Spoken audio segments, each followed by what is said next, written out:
The history of architecture in New York, early settlements and colonial era 17th-18th century.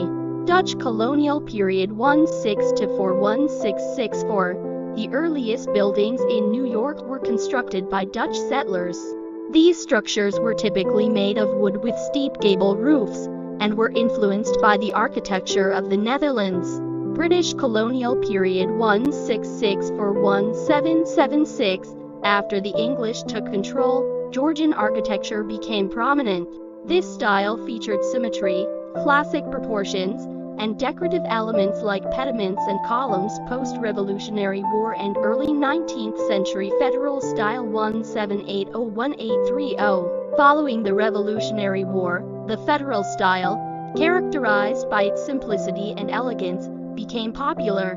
Buildings from this period often had brick facades, arched windows, and minimal ornamentation. Greek Revival 1820-1850 Inspired by ancient Greek architecture, this style featured tall columns, pediments, and heavy use of white paint to mimic marble. Mid-19th century Gothic Revival 1830-1870 As the city expanded, the Gothic Revival style, with its pointed arches, ribbed vaults, and flying buttresses, became popular for churches and educational institutions. Italianate 1840-1885 This style, characterized by its decorative brackets, cornices, and tall, narrow windows, was widely used for residential buildings. Late 19th century Beaux Arts 1880-1920 Beaux Arts architecture, influenced by French classical style, brought grandeur and elaborate ornamentation to New York's public buildings, libraries,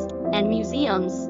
The New York Public Library is a prime example. Skyscraper era 1880s onwards, the invention of the elevator and steel frame construction allowed buildings to reach new heights.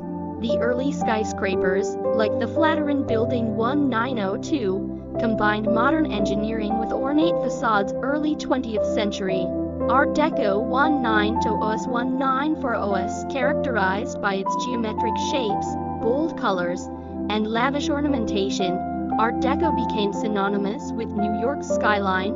The Chrysler Building and the Empire State Building are iconic examples. International Style 1930s-1950s This style emphasized functionalism and simplicity with its use of glass, steel, and minimal ornamentation. The United Nations headquarters is a notable example. Mid to late 20th century Modernism 1950s-1970s Modernist architecture, characterized by minimalism and the rejection of ornamentation, influenced many corporate buildings. Liver House and the Seagram Building are prime examples. Brutalism 1950s-1970s Known for its raw concrete and blocky appearance, Brutalism was used for institutional buildings like the Whitney Museum of American Art. Conclusion: New York City's architectural history is a testament to its dynamic growth and cultural evolution.